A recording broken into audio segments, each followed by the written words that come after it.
নমস্কাৰ সকলোকে মই নয়টি মিনি ব্লগলৈ মই আপোনালোক সকলোকে স্বাগতম জনাইছো। আজি বতৰটো খুবেই ঠাণ্ডা আৰু ভাল ধুনীয়া বতৰ।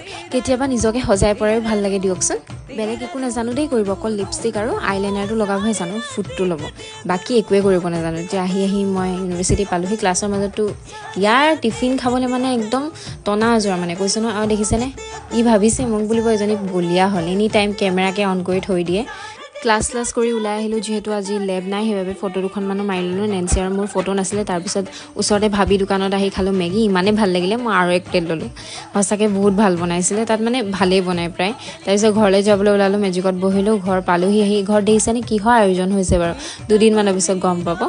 তাৰপিছত ঘৰলৈ আহি অলপ ফ্ৰেছ হৈ মেলি মই ভিডিঅ' কেইটামানো বনাব আছিলে মোৰ, তো বনাই ল'লোঁ ধুনীয়াকৈ। তাৰপিছত মায়ে নেমু পানী এগিলাচ দিলে।